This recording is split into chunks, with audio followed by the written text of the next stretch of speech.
just when I thought the rift between my brother, who had run away from home as a delinquent, and me and my parents was starting to heal after he returned with his wife. He made a remark that tore apart the bond we had finally formed.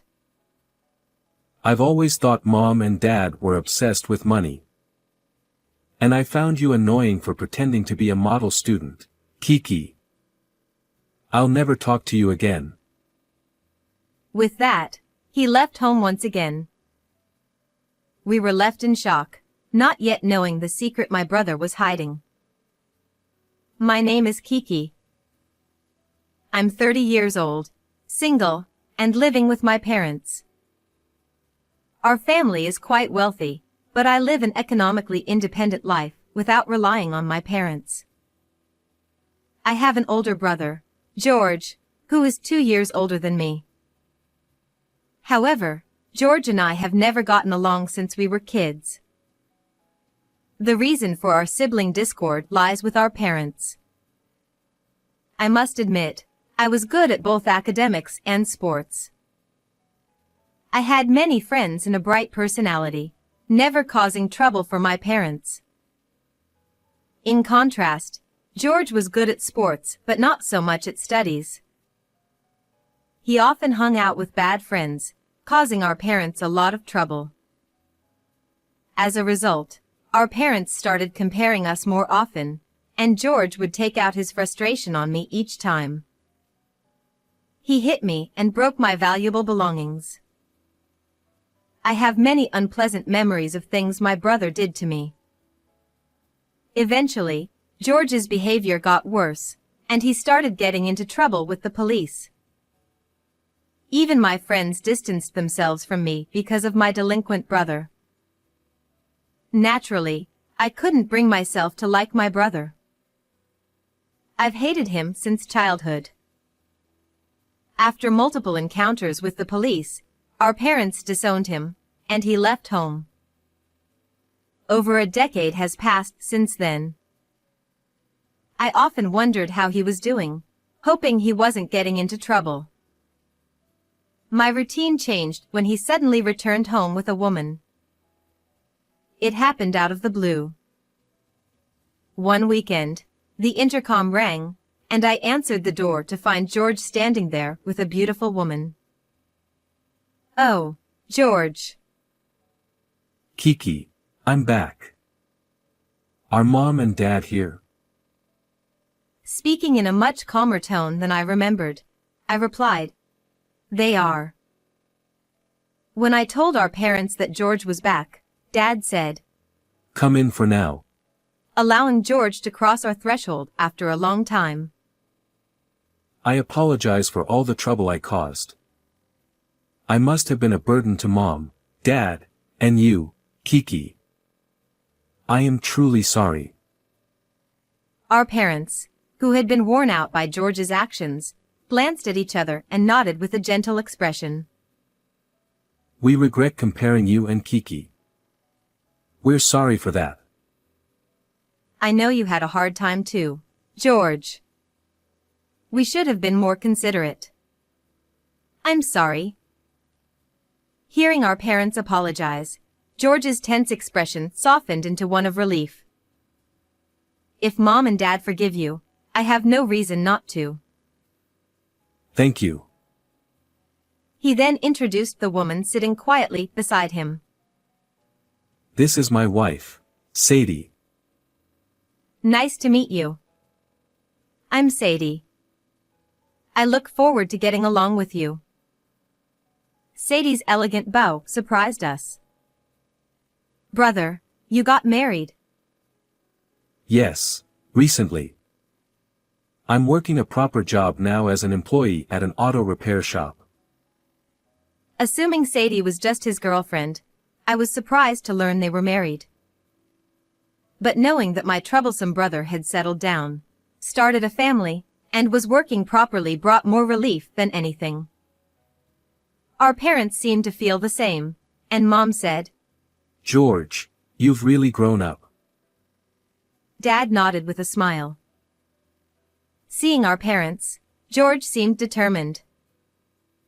I wanted to apologize and also discuss something. Sadie and I talked, and we want to live with you to take care of you in your old age. We came to ask for your permission to do that. As a way to make up for the past, please let us. Our parents, surprised, discussed briefly before accepting George's proposal with smiles. We'd be happy if you feel that way, George. Come visit anytime from now on. Our parents' words made George smile, and our reunion ended peacefully. After that, Mom brought out tea and snacks, and we all enjoyed tea together before parting ways. Sadie, with her warm personality, quickly became close to me, and soon we were shopping together on weekends. It's like having a real sister, Sadie said joyfully. Having lost her parents at a young age, Sadie was alone in the world. So I, though her sister-in-law, treated her like my real sister. Even though I forgave my brother, the long-standing rift between us didn't disappear overnight. For a while, our conversations were awkward, but with Sadie's bright and kind nature, we slowly began to talk more calmly. It felt like the tension between us was easing, but 6 months later, George suddenly said something that changed everything. Forget about living together. I won't take care of you in your old age. One evening after work, George came alone and said this, leaving us confused. Our relationship with him had been improving. We couldn't understand why he suddenly wanted to undo that. What happened, George? Is something wrong? She asked gently, trying to calm him, but George stood up and shouted. Don't push the care of old people onto me. I've always thought you were obsessed with money. All you care about is making money. Use your money to take care of yourselves. Our parents were shocked into silence by his outburst. Unable to stay silent, I said, Brother, what's wrong? There's no need to say such horrible things. At that, George glared at me. Shut up, you're always acting like a model student. I'm never talking to you again, he declared, and stormed out of the house. We were bewildered by his sudden guilty. Wondering what had happened to him, we asked Sadie, but she only shook her head, equally puzzled. We never found out the reason for George's sudden change of heart. However, since we had grown close to Sadie, we often had tea and meals with her, without George knowing. Dad even said, I'd rather cut ties with George and adopt Sadie. Then came the shocking news. George had passed away due to an illness. Sadie informed us that he had been feeling unwell for a month, and a hospital visit revealed advanced stomach cancer. By the time it was discovered, it was too late for treatment. Our parents questioned why Sadie hadn't told us for a month. Sadie tearfully explained, George didn't want to burden the family. I'm really sorry for keeping it a secret. Her tears made it impossible to pursue the matter further. Following local customs, the wake and funeral were held at our home.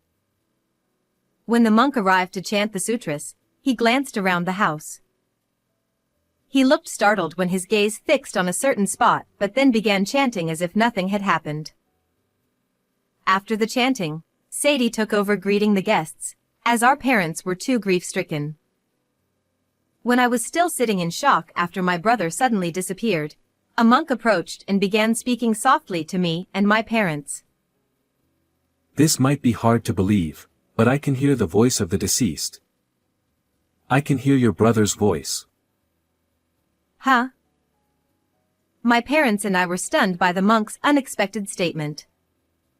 Of course, neither my parents nor I could hear my deceased brother's voice. However, the monk pointed to the living room chair my brother used to love and said, He is still sitting in that chair, watching over the family.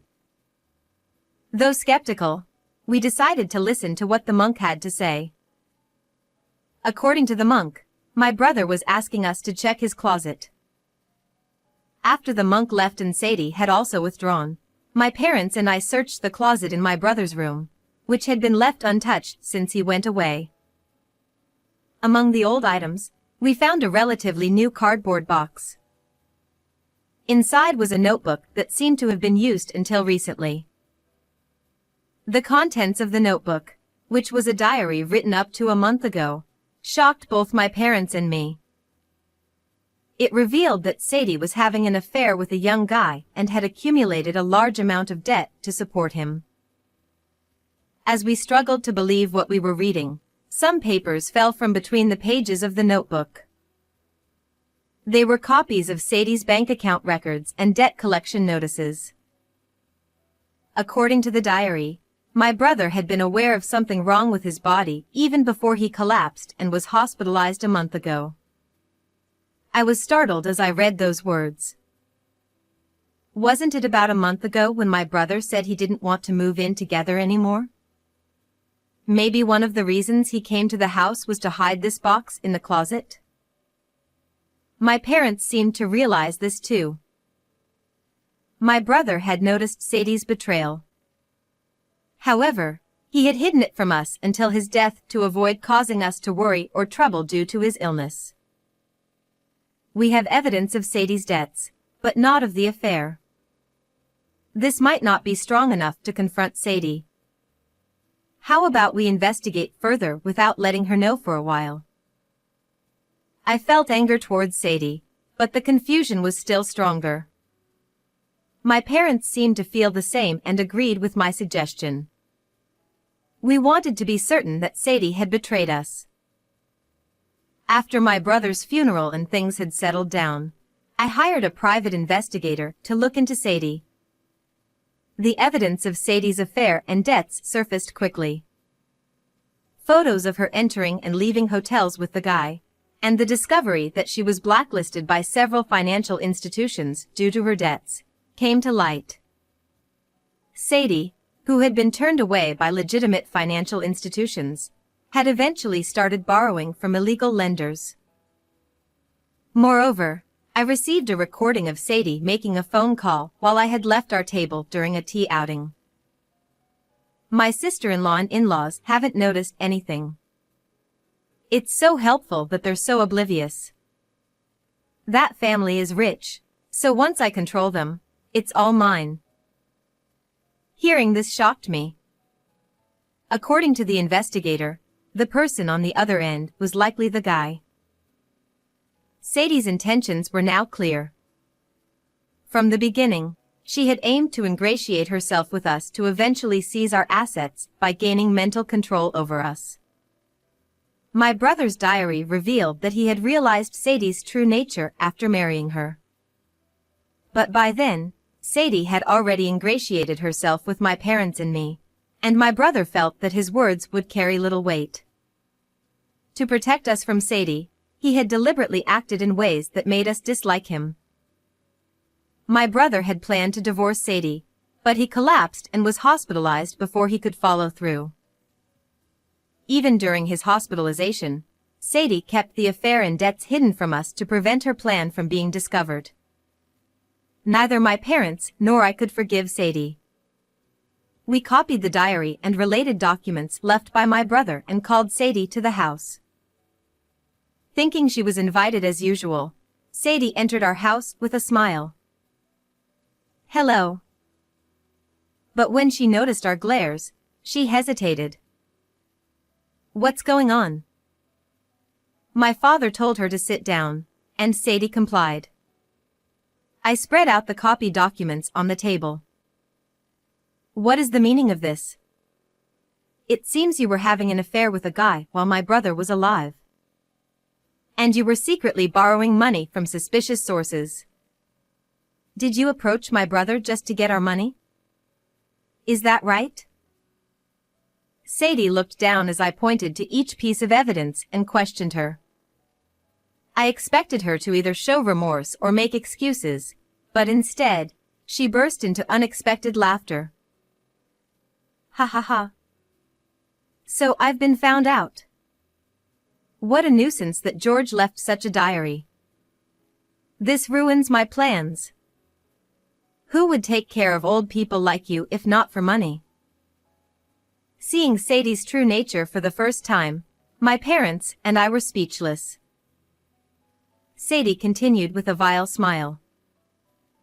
I haven't committed any crimes. George is gone, and you can't claim any compensation. I couldn't take money from your family, but I'm still young. I'll find another rich old man and get the money from him. So, I have no use for you anymore. Goodbye forever. After saying all she wanted, Sadie stood up and tried to leave. But we had prepared for this. I followed Sadie to the door. Wait. But Sadie didn't stop. She put on her shoes and opened the door, only to freeze. Several tough-looking debt collectors were waiting outside. What is this? Why are they here? I explained. I contacted all the lenders mentioned in the notices and told them you would be here. They were very grateful for the information. Sadie glared at me. This is your doing. One of the collectors spoke up. Hey, stop talking and pay up. Otherwise, we'll have to take you with us. Sadie trembled. Wait. Let me call my boyfriend for money. She shakily took out her phone and called the guy. Yes, what is it? Please help me. Debt collectors are here, and they'll take me away if I can't pay. Can you lend me some money? The guy sighed. Why should I lend you money? Sleeping with you was just part of my job. If you have no money, our relationship is over. What happens to you is none of my concern. Goodbye. Wait. Do you know how much I've given you? Please, don't hang up. Sadie, almost in tears, continued yelling into her phone for a while. Eventually, one of the impatient debt collectors spoke up. Looks like your boyfriend has ditched you too. You'll have to earn the money yourself. Come with us. No. Help me. You said I was like a real sister to you. You talked about adopting me. Please, help me. As Sadie was being dragged away by one of the debt collectors, she pleaded for our help, but there was no way we would help her. After mocking my brother, how can you even say that? Go to the depths of hell, I said. Hearing my cold words, Sadie's eyes widened in despair, and she hung her head as she was taken away by the collectors. One of the debt collectors smiled at us as they left. Thank you for your cooperation. If you ever need help, feel free to contact us. That was the most terrifying part. What happened to Sadie after that, neither my parents nor I know. But it's certain that she's not living a happy life. I decided to reread my brother's entire diary. Alongside many apologies to me, there were these words. I might have been a burden to Kiki, but Kiki was a source of pride for me. I pray for Kiki's happiness in the future. These words must have been my brother's true feelings, hidden beneath his unsentimental exterior. I wiped my tears and read those words over and over again. Later, I married a man I met at work and moved away from home. Just as my brother had hoped, I am very happy now. Even now, on my brother's monthly Memorial Day, I always visit his grave with my parents. We talk to his grave, trying to make up for the time we couldn't spend together while he was alive. I sincerely hope that my brother will be reborn and find happiness in his next life. How did you like this story? Please don't forget to subscribe to the channel. See you in the next video.